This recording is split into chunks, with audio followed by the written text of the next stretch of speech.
Good morning. Today is Monday, August 26th, 2024. It's 4:27 a.m. And I've now been in my office almost an hour. And I spent this last hour in prayer and reflection, basically, the whole time. And I feel good this morning. I feel at peace. As I said last night, yesterday was quite the roller coaster of emotion. But I landed in a place that was really unexpected. It was surprising to me in the moment, but as I look back, it's just been part of my journey of discovery, and I think I made a discovery yesterday. I put the pieces together. My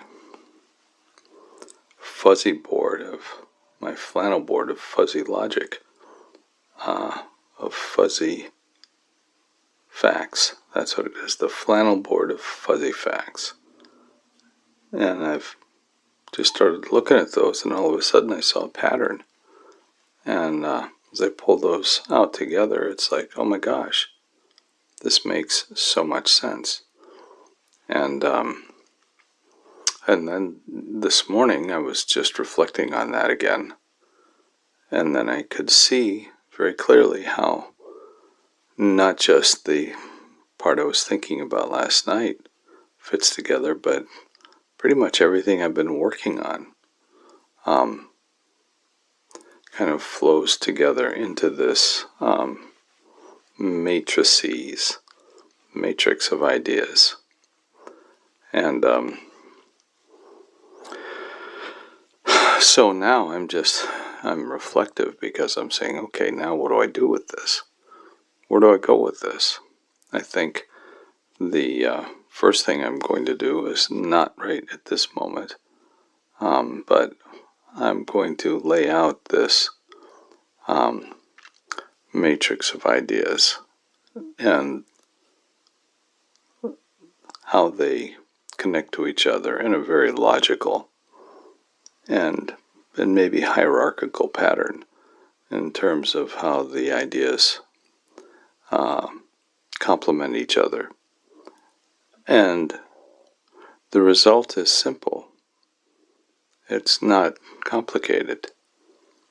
It's when we simply take the observations that we have, and these observations are from named, respected scholars in the top of their fields. But they don't know, in many cases, about the work of the others. And that's what's interesting to me, because here I sit as a layman watching YouTube, and I'm able to glean the essence and the meat of these ideas and pull them together, but without much effort, because they fit. There's places that make sense. There's these intersections of thought that are more than just connections. I think they belong together in this compound layering of observation that yields a very simple truth, and that truth has to do with the operation of life. And I think as we look at how life operates, there are some obvious conclusions that can be made. When I say obvious, these are the things that are just there. So now we have to make an interpretive choice, a subjective decision based on what we see. And I think at the at the base of this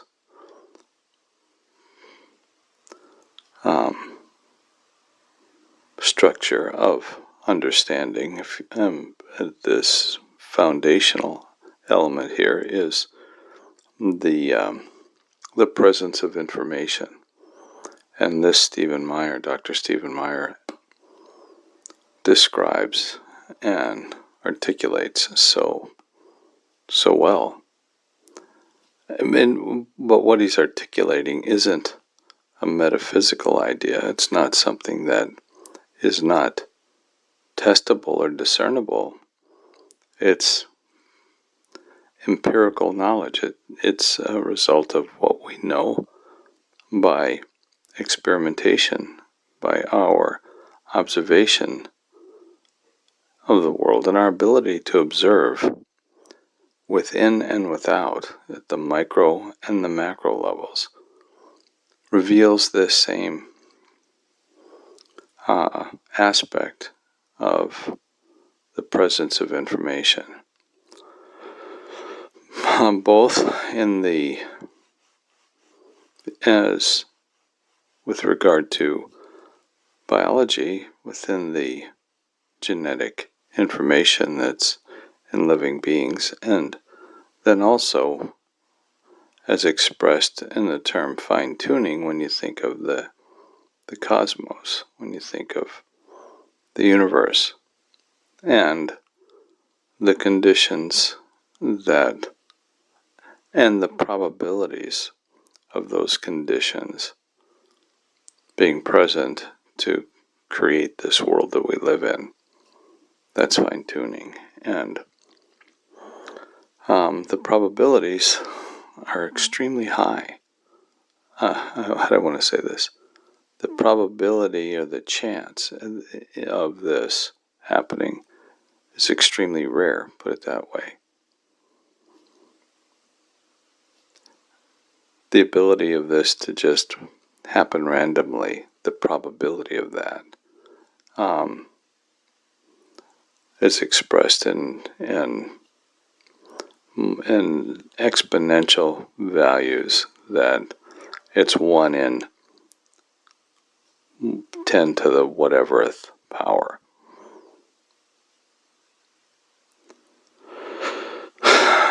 And these things beg the question, how did this happen? Where does this information come from? And the foundational argument by Dr. Meyer is simply, based on our uniform and repeated experience, the only source of information that we know of as human beings is a mind. I say source of information. You look at AI can process information and generate complex sentences and paragraphs based on its programming, but it's not creating any information. But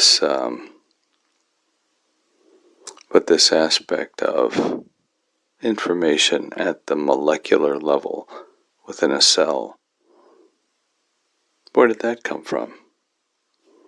The material and the materialists and atheists in a deterministic type mindset will say, well, that had to derive from natural, undirected processes.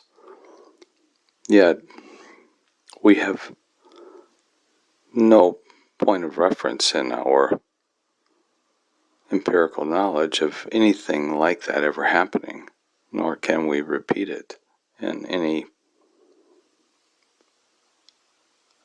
way, or even suggest a viable means that can be developed. The closest contender that I'm aware of is Lee Cronin's, Dr. Lee Cronin's assembly theory. But then the assembly theory is, I think, in one sense, smoke and mirrors. And I think Dr. James Tour called that out because, he basically says you go from rocks to dinosaurs or rocks to lizards or whatever his catchphrase is there. But then doesn't really give any compelling arguments based in science as to how that can, how that happens, other than to say that it happens. And he uses his, the reasoning based in his assembly theory to come to that conclusion. And then I made this note in one talk that he had about just 2 words. You can describe everything in 2 words. One is existence, and the second word is copying. Well, I think that is a valid observation of life as it operates. It exists and it copies. And there's no argument with that. But rocks exists, and if a rock copies itself, it doesn't turn into a dinosaur or a lizard or a bird or a butterfly.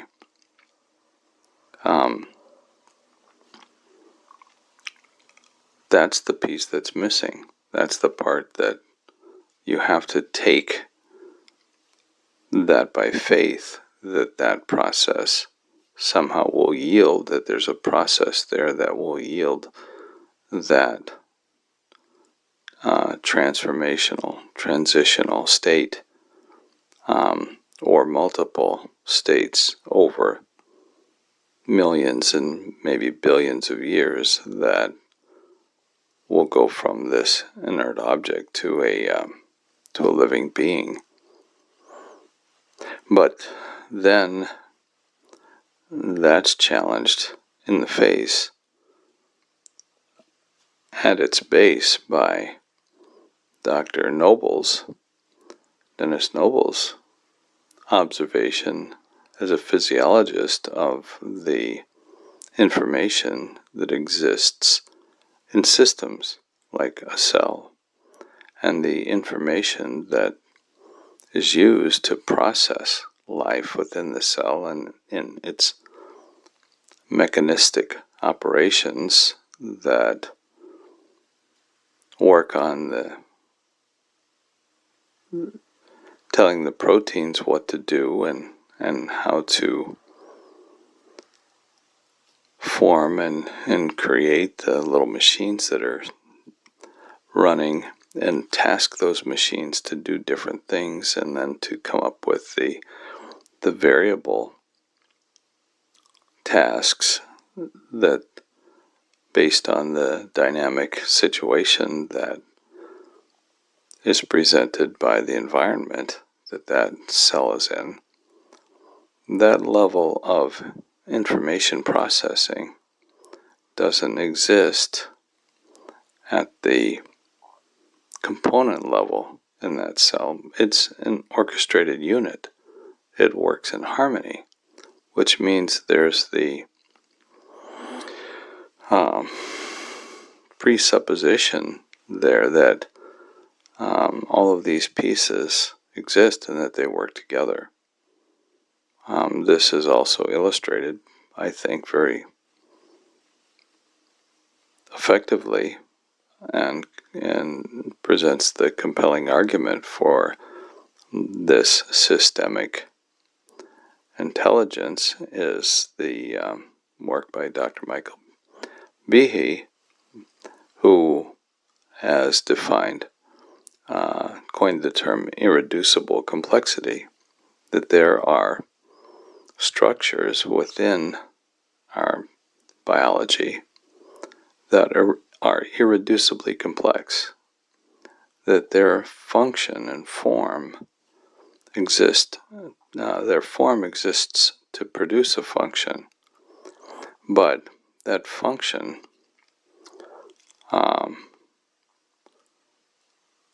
of necessity has to precede the form in its operation, because there are multiple forms that are dependent on each other and orchestrated at a higher level. That's what we see with design. You build a car, you put all the parts into the car, and then when you put gas in the engine and turn the ignition and start the combustion, then these parts all work together in harmony. They do what they were designed to do. You apply pressure to the gas pedal, more fuel is injected, you get a higher RPM in your motor, and because of the torque and the design of that vehicle, the wheels will rotate. Because of the design of the texture and tread on the wheels, they're able to move that car forward or in reverse, depending on the rotation of the tires, which are all controlled by the driver sitting in the driver's seat. All of those parts were designed before they were put together with those functions, with those intended functions, with that collective purpose. And I think that might be a good way to describe it. It's a collective purpose. And so you have this vehicle that when you turn it on, it does, what it's intended to do. It moves people around and lets them play music and give them some information, how fast they're going, lets them open and close their windows, turn on the windshield wipers as necessary. See, these subsystems are all working together. The car traveling down the road in a rainstorm, well, the vision of the driver is impeded by the water and the drops of water that blur the vision on the windshield. So you have another subsystem called windshield wipers that have been designed to facilitate vision so that the driver can continue on their journey, their purpose. It's purposeful in the construction of that vehicle. And that's a very direct metaphor to what we see in the construction of a living cell. A purposeful design. And Dr. Noble also puts forth the observation that in physiology, the operation of that cell has stochastic characteristics. The stochasticity of that organism is defined as that organism having the ability to make choices, to process information, and make choices that are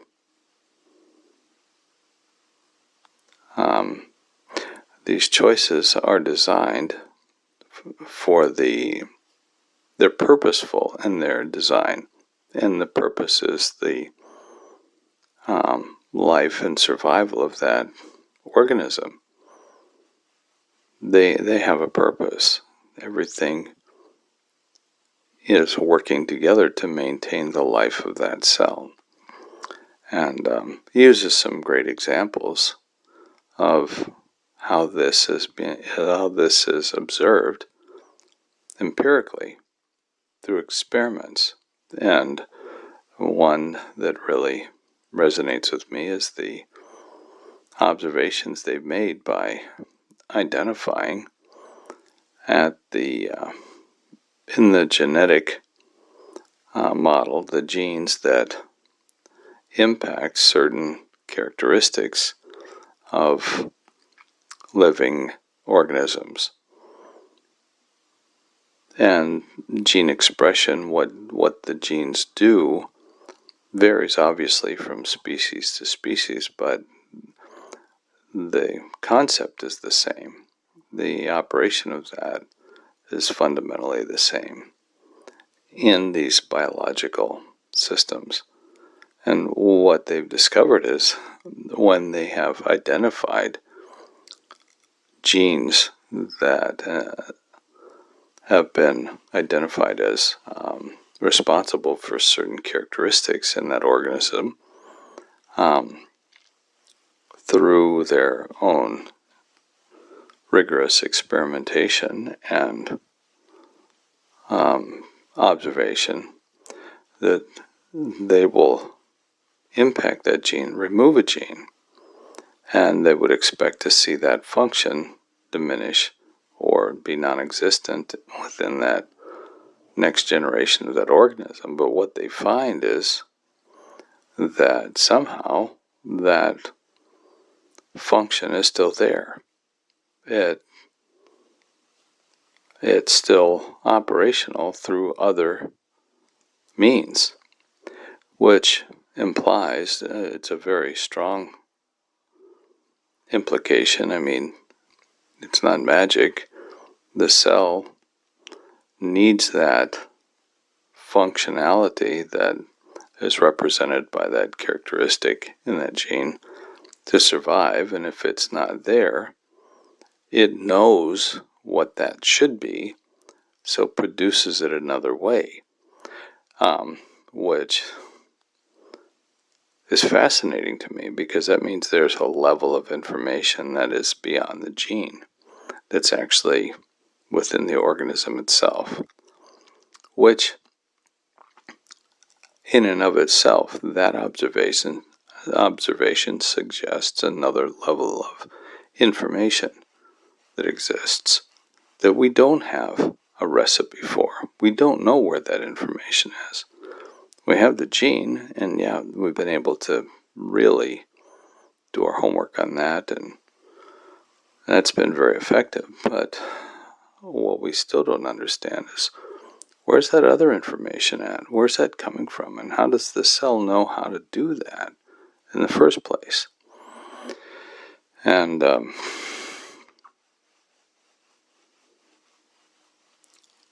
so it makes decisions, functional decisions, and then you take that and multiply that by the number of cells in a human body. That is fascinating, absolutely fascinating. And then we look at this aspect of processing information, and how do we do that as a human being? How do we are able to handle this information at conscious and subconscious levels? You know, our bodies, our mind are nothing but these giant information processing systems. The number of transactions, computations, whatever term you want to use for those decisions that are happening at the microscopic level within a second is profound. But it's profound, but it's not infinite. See, it's finite. We're finite beings, so there's a number out there. Now, if we had the sensitivity of instrumentation to plug into every cell in our body and measure these transactions at the protein level within every cell, and every movement that's a finite discernible number. Now, it's not a static number. It's not like the speed of light. As obvious that when a person dies, all of those things stop. So there's deceleration and acceleration, and we see that in life and activity. We see that expressed in our real world and our real experiences. This ebb and flow of energy level, if you will. We will call that an energy level. The more energy, the more activity, obviously requires more of these individual levels of expression that take place within the cell. And that's where this connection comes into play with quantum mechanics and how that can be applied and expressed and suggested that there's some aspect of that going on within our conscious realm. This then opens up the work of Dr. Penrose, Sir Roger Penrose, and Stuart Hameroff, who was an anesthesiologist who was influenced by Sir Roger's work, The Emperor Has a New Mind. I think that's the title to his book, The Emperor's New Mind, something like that, where he puts forth this idea of quantum consciousness and articulates the possibility mathematically at the very atomic level of what's going on within a cell, and introduces this potentiality for quantum activity that explains and utilizes the collapse of the wave function at that level, invoking also relativity and the curvature of space-time in the expression of his idea with regard to how that is an explanation for what's taking place in the collapse of the wave of this movement of an element such that it represents the wave, but then at some point it collapses, and then now we can determine where it's at. And and Stuart Hameroff saw that, and in his work as an anesthesiologist, he found that very interesting and compelling, because they've been trying to determine how anesthesia works. How does it work? They didn't even know how it worked for years. They just knew that these certain gases had this effect, and through rigorous testing, it was pretty much safe for the most part to turn off our brains. But how do you turn off a brain? And through investigation and through the use of this rapidly growing knowledge base we have of what observations we're able to make at this molecular level in our biology, was able to use that structural analysis to observe the existence of microtubules in the cell and their unique composition and how they play in this dynamic of how anesthesia operates within the brain, and articulates that very well and very understandably. What's really significant to me about this is there's experimental validation of these that's growing, of these observations and the impact of microtubules.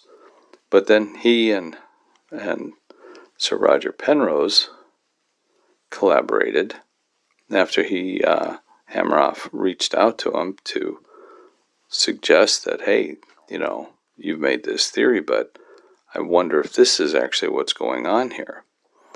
And then proceeded to investigate that and find that not only is that a potentially valid, but appears to be an accurate representation of what's actually going on, and suggests this quantum level activity taking place within these microtubules, that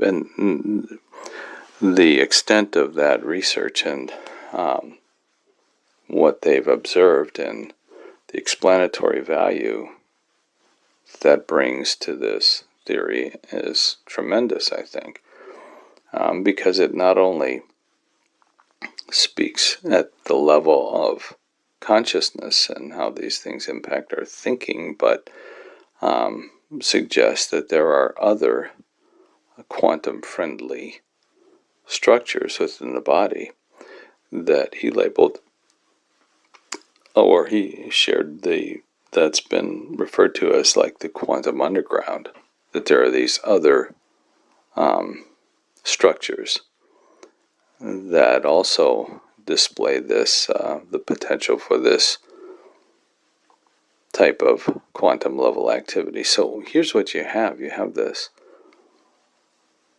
amazingly designed, you see the amazing design here that's showing up at the atomic level within our beings, within our bodies, in every cell, and the components of those cells are operating at this level of efficiency.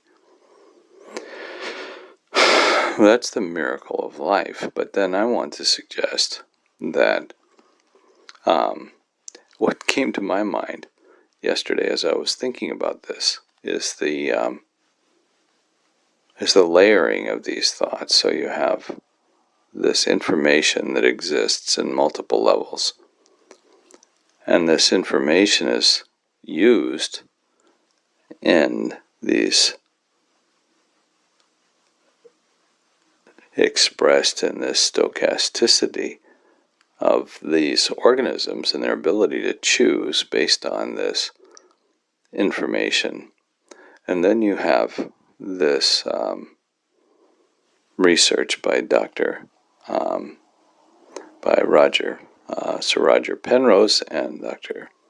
Hameroff to suggest that these microtubules can be the building blocks in our biology that have the ability to store information and operate at different frequencies, and demonstrate these quantum effects at that level, and are able to manage and process information, qubits, and in a very real sense, this organic quantum computer, if you will.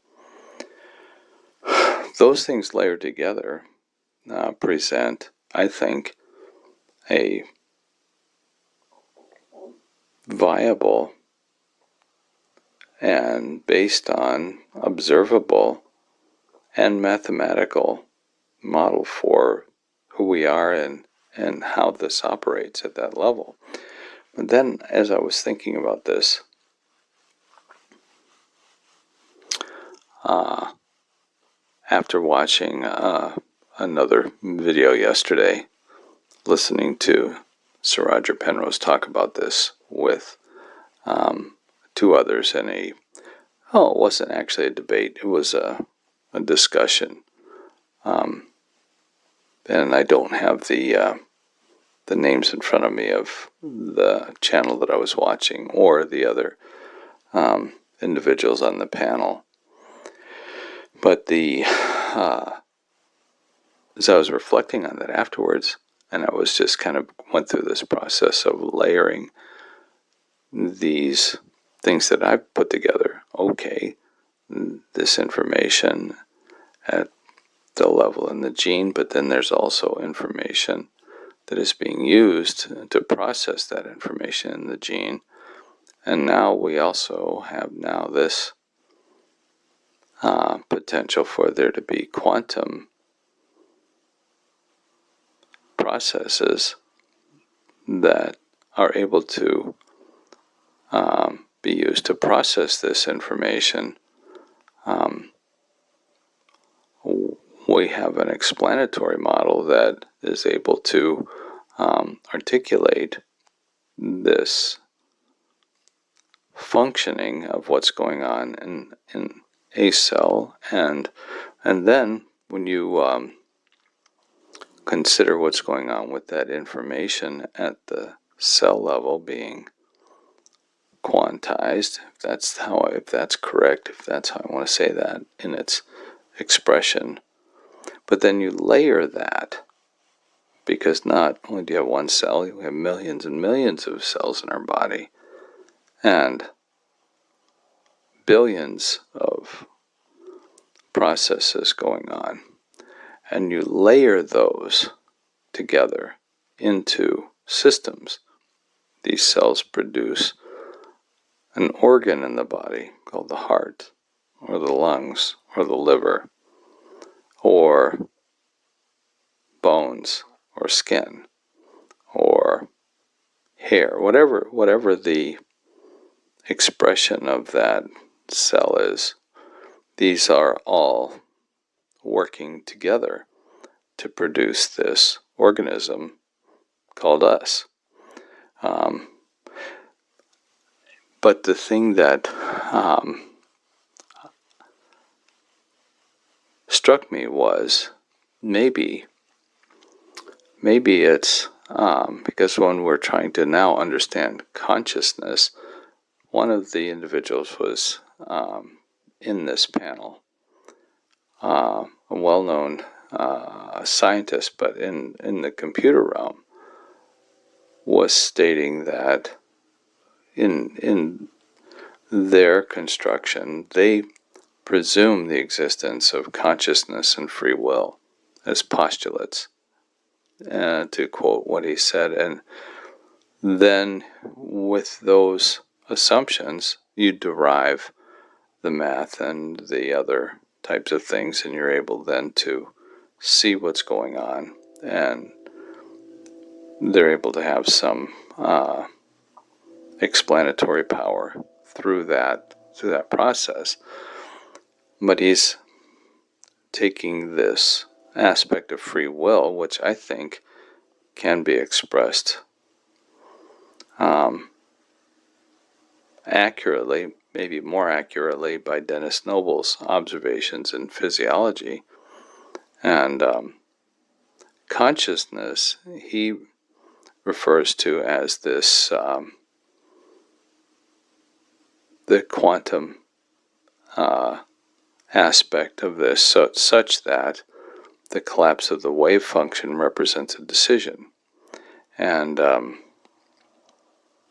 at that level, and I think these two things are not mutually incompatible. I think they're ways of interpreting this that I just articulated. But I think Sir Roger Penrose and Stuart Hameroff's, their assessment, I think, is more rigorous. And so what I wanted to say about that is that these observations, we can derive different interpretations from them. And this other gentleman was expressing the fact that consciousness is at that level. So I want to say that I think consciousness, as we understand it, human consciousness, if you will, or any other consciousness that would be expressed at the level of an organism, of a species, of an individual species, a dog, a cat. And Sir Roger Penrose was articulating some of these that he felt like were conscious beings, like an octopus or bees maybe. And he said ants, I don't know, but who cares? I think he actually said that. I don't know if he said who cares, but it's an ant. But the whether they're conscious or not is debatable. But as I look at this, I see this as consciousness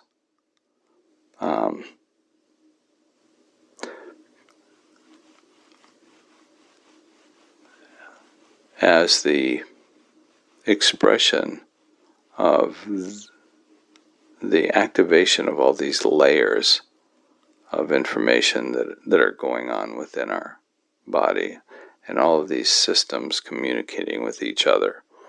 And when they are all connected and they are all operating, this harmony and synchronicity of what's going on presents as consciousness. It's this level of information that is being processed that presents to ourself as this collective is able to be interpreted at this higher level organism that we have called our brain. And that gives rise to self-identity, self-identification, sentient activity. We're able to perceive ourselves. We're able to actually then understand and communicate these ideas and to look with introspection through these tools that we've developed and able to investigate. So now we have this compounding effect of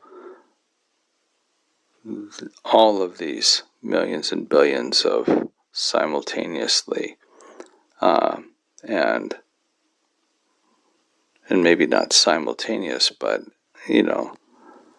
all of these interactions taking place in light speed in our body. Boom, all of this is just happening. And then that information comes to the surface in our mind, and we open our eyes and we say, oh, I'm here.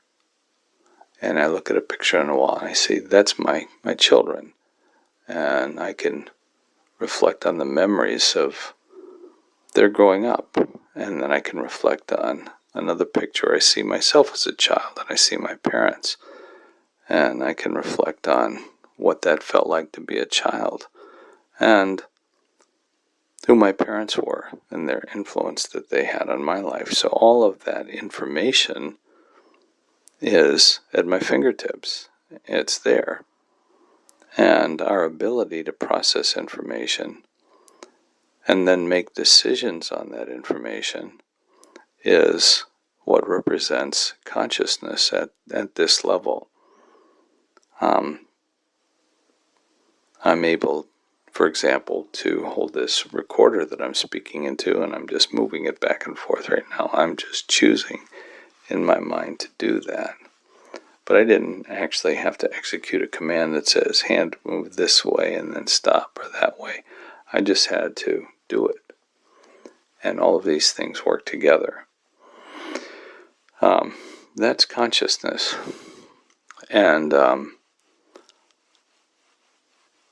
I think as I'm looking at this and trying to pretend I'm a scientist, okay, pretend I'm a physicist or a scientist or a mathematician like Sir Roger, and what that tells me is that I bet there's a mathematical principle that can be derived from this compound effect that yields sentience that would be able to identify where that threshold is. That would make sense to me. At some point, that threshold is crossed, and now I'm aware of who I am, and we're able to see this in animals. They can identify themselves in a mirror, and elephants can draw pictures. So there's this ability to express through our physical actions our interpretation of the environment that we're in. That, which means we're able to identify ourself at different levels, with different levels of meaning and expression. Do dolphins or whales have the ability, or elephants have the ability to consider quantum mechanics? I don't know, maybe. But they don't have a frame of reference to understand the use of tools with the dexterity that we have and operate in the physical world like we do. Their world is limited in the ocean, so their frame of reference is also going to be limited in how they're able to express that. But their ability to identify themselves and interact with other beings in this world that we live in is an expression of conscious behavior. And so I think that could be mathematically articulated, that consciousness happens as at some point in this compounded quantum reality that is taking place within our bodies, that at some point it crosses a threshold.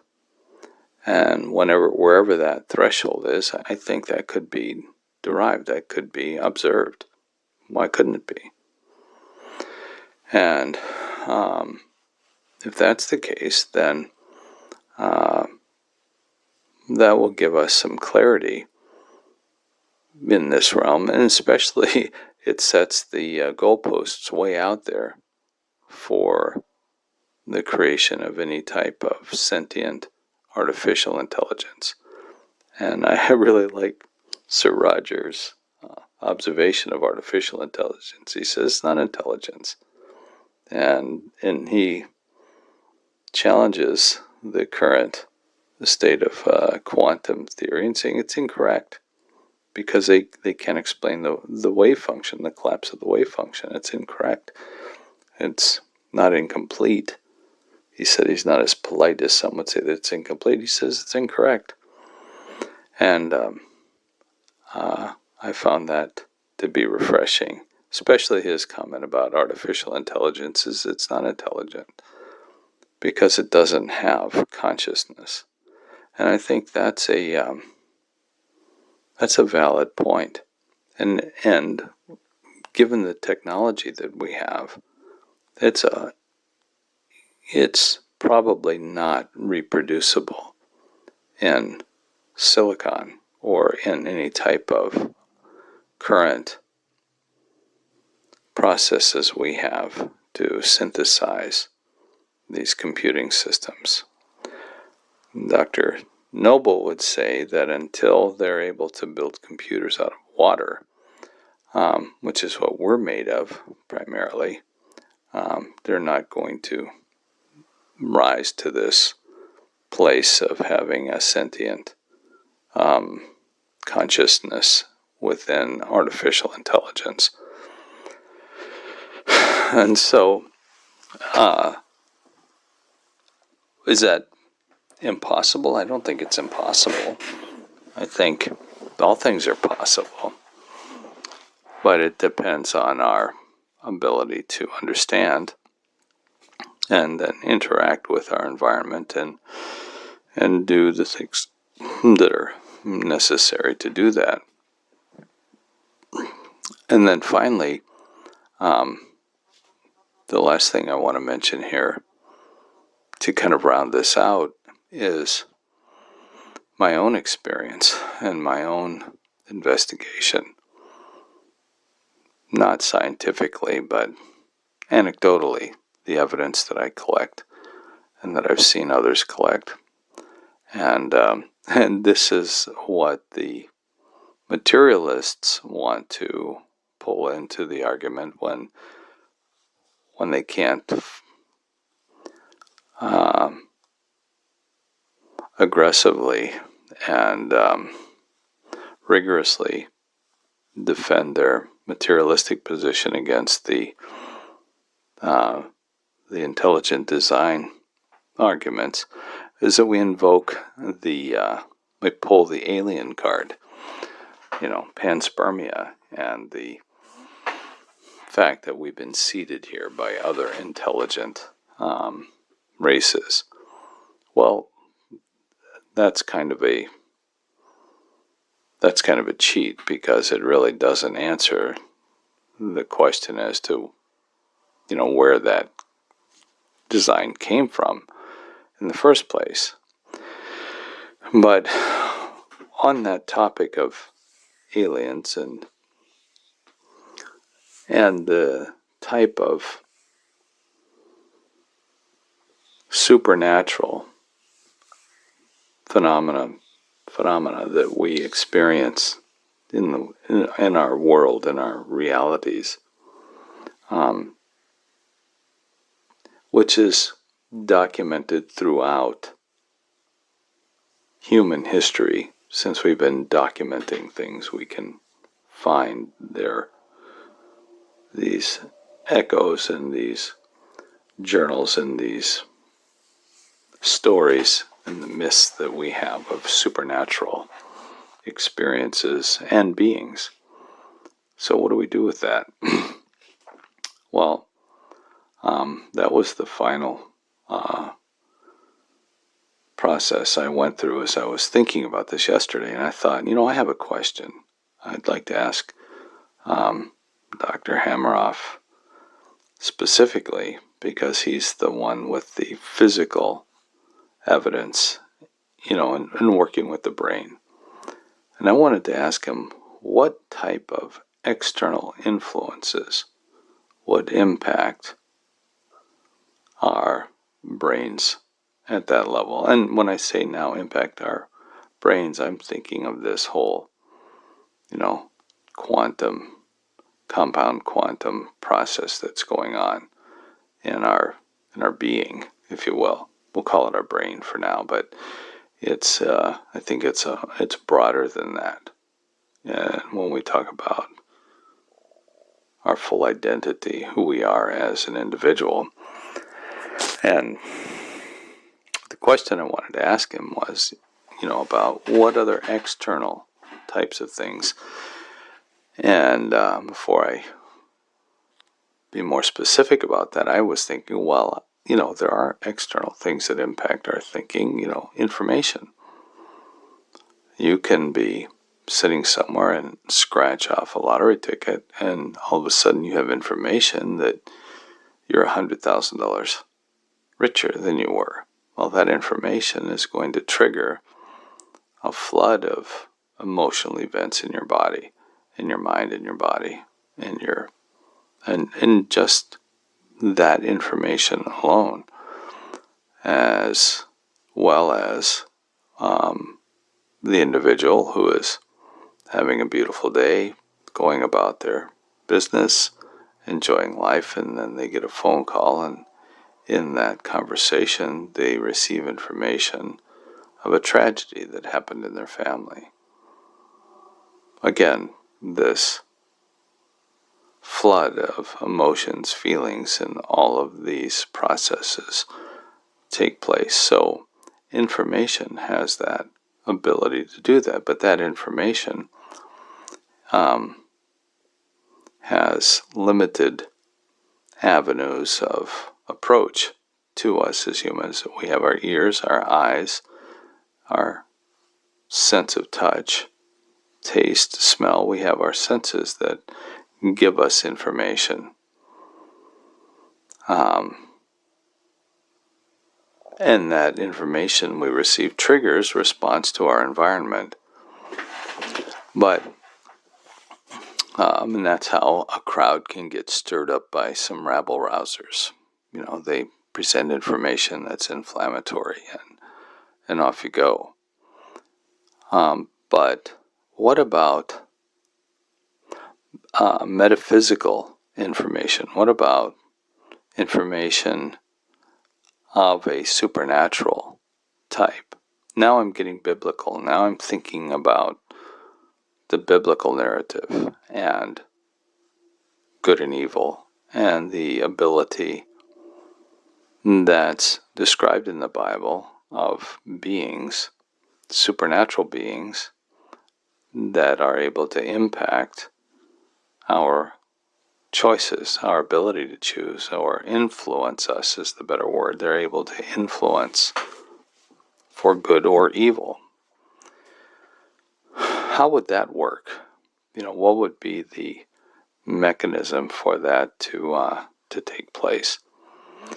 And as I was thinking about that, because that's, we think of, aliens in this area, and then we start thinking about dimensionality. And this is the final thought I have about this, and this is the part that's, I think, maybe less clear, maybe not, but from my understanding it is less clearly defined as the arguments that I just went through to talk about consciousness and the physicality of that, and how that can be expressed in quantum terms. But then we have this supernatural thing we have to deal with, and this supernatural reality that we face. And this is where we have to look at, for example, anecdotal evidence, the evidence of life that is all around us, the evidence that of these things that are unexplainable. And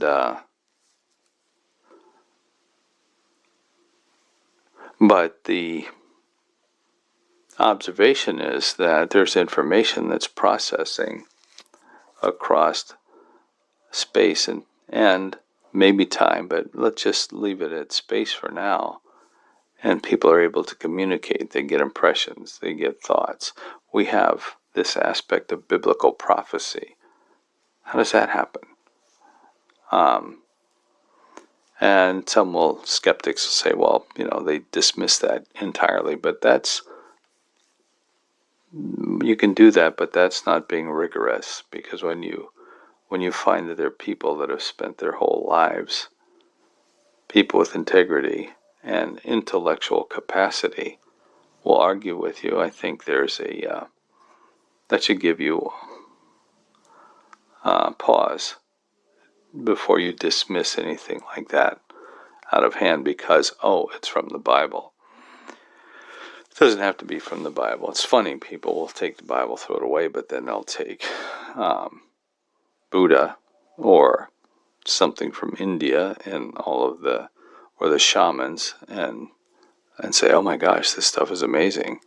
But really, it's ancient literature and it's anecdotal evidence of what's going on. So we have this evidence. I have experiences. You may have experiences that are unexplainable, but were very real as we experience them. So this is where I think it's a valid thing to observe and to suggest that this is where dimensionality takes place, that there may very well be the existence of another realm. We'll call it, now I'm mixing these areas, religion and science. I know they don't go together, but to me, I've erased the line because to me they're the same thing. They define their tools that we use to operate and function in a healthy fashion in this world by understanding it better. But we look at this, and there are dimensions in the Bible, interdimensionality, the spirit realm, and we can see the stories of the Bible where at times we're able to see in that realm and not, and people that are here and then they're not there, which suggest some kind of physical interaction with this dimensional aspect. So these realms intersect and interact with each other. Now, this is where my understanding of all things quantum becomes in question, because I look at this interplay of what we'll call dimensionality as a potential quantum phenomena, that not only do these things process information, but they're also interact with the aspect of space and time, and in that process, the potential for there to be this interdimensional interaction, I think, presents itself, and this is the big dot that we're trying to reach. That I want to connect this dot of supernatural. Well, how does that fit into all of this? Well, in my mind, right now, in this journey of discovery, it seems that the dimensional reality would be an explanation of that, and could have a basis in the scientific understanding of quantum mechanics in some way. I don't know how that would be expressed. That would be another question, just like the potential mathematical threshold for conscious activity based on the compound processes that are taking place. I think a similar observation could be made with quantum mechanics to observe based on these.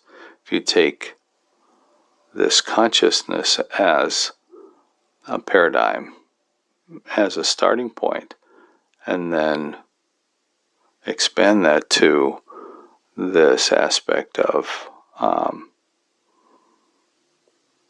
understanding what's going on at the quantum level with Sir Roger Penrose's observation of this interaction of the wave function with space and time, you have a potential there for there to be dimensional aspects. I don't know how else to say it. That's as vague as, that's as best as I can do. That's as good as I can do. with my limited knowledge, but that horizon, that aspect, then kind of completes the circle of what I think is, for me, my observation of the world around me and the world within inside me, and how those two things interact. And I think that's very useful, because I think that it's useful in many ways, not just from this high-level aspect of knowledge for knowledge's sake, but I think it has a very practical, extremely practical application. And that is, and now this is where I put on my religious understanding and my Christian perspective, because I do believe that we are influenced in this world by unseen forces. And these unseen forces, in my observation, this is a whole nother discussion, but are the catalyst for evil. And by evil, I'm talking about ill will among humans. Ill will that basically treats other humans as enemies or as objects. Behavior that's counter and contrary to behavior that would promote survival of the species. When you think about it, Jesus in his message was simple, and it was love God and love humans, love others. The New Testament writers, Paul especially, focuses on the expression of love as being the highest form of behavior within the context of your life as a Christian, that's why you're here, for Christ to be formed in you, who was love. And I think it can also be demonstrated effectively that the whole point of the Bible is to produce this type of love and benevolent activity and consideration and empathy within humanity, which is survival of the species. I think it's also extremely compelling when you look at the Bible narrative, the introduction of evil and the enmity between the serpent, the deceiver in the garden, and the woman, even her seed and his seed, the seed of evil, that there's this enmity, that there's this war. And what better way, if you are an unseen enemy and you don't have the ability to raise an army and annihilate physically another race, if you will, what better way to achieve your end of their destruction than to deceive them that other humans are their enemy? You think about how effective that is, because then humans will end up killing themselves, and that's the end game. And I think that's in a nutshell,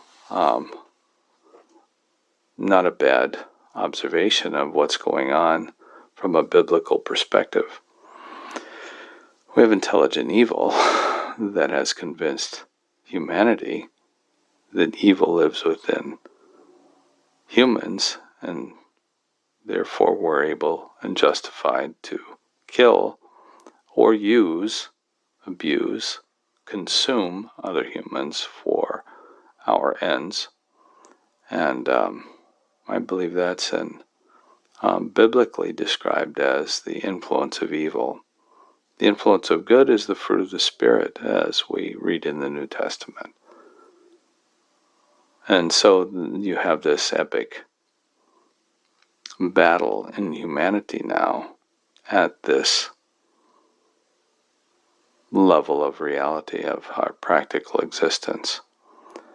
But in my mind, I can see this intersection of science and religion is not just an intersection of science and religion. I think they're one and the same, and it's about discovery of reality, about survival. And I find that absolutely amazing, because when you think about what Dennis Noble says about the stochasticity of the cell and its ability to choose and make choices that are survival based, I mean, that's what it's about. You make the best choices for survival. Well, if that's how it operates at that lowest system level, then it would be consistent to assume that that is harmonious through the entire organism and would be expressed at the conscious level in a similar fashion, that we want to make the best choices for the survival of the species. And I find that to be the message of the gospel. I find that to be the point of Jesus Christ, the point of not just the New Testament, but of the Old Testament, and everything that we have in that biblical record I find to be consistent with this aspect of living in peace, of harmony. And it's an expression that finds, according to this line of thinking, that finds its expression at our cellular level. It's honest, it's pure, it's functional, and there's nothing wrong with it. It promotes health and well-being, and I find that to be beautiful. So I really didn't intend to go into this whole thing right now, but it just kind of came out here. So that's going to be my first take on this. There are other things I want to bring into this discussion. For example, when we talk about how these systems work together, biological systems work together, I think it's valid to bring in the aspect of health. For example, these bodies operate amazing, but they need fuel, they need food, need oxygen, need exercise. We need these things. So there's a healthy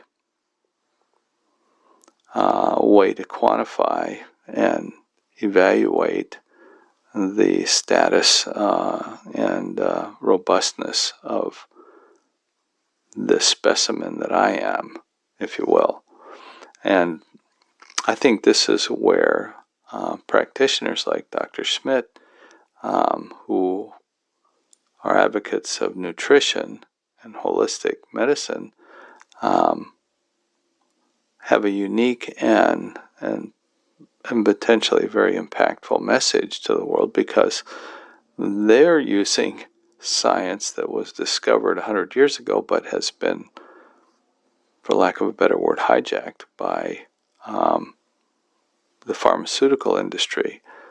But the basis of the science of health a century ago was on experimentation, using nutrition as a primary input. And why wouldn't that make all the sense in the world? Because our bodies, these little engines, all of these cells are designed to produce, effects. They're designed and they process things well.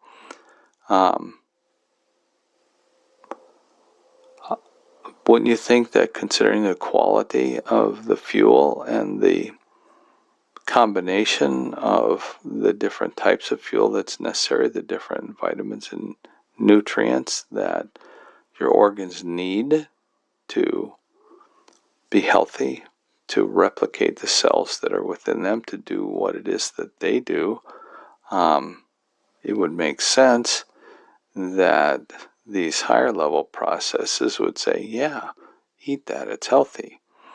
And that's what we've discovered. But then I think this really, going over here, but this is the aspect of evil that takes place because we have been deceived into thinking that we need drugs to make us healthy. And no, we don't need drugs to make us healthy. We need food, water, clean food, nutritious food, clean water, clean air. It will be healthy. That's because our bodies are designed to work that way. They're very robust. And what's really interesting is our bodies are extremely robust in their design, which is how we've been able to handle such massive levels of toxicity and still function. But not function optimally. And so this is another practical aspect of this whole dynamic that I'm talking about here. And it's representative of the areas that I'm thinking about and actively pursuing information on. And so with that, I think I'm going to close this morning. I have no idea how long I've been talking, but this was useful, I think, for me anyway, to make a first pass at putting all of this information together. Have a great day.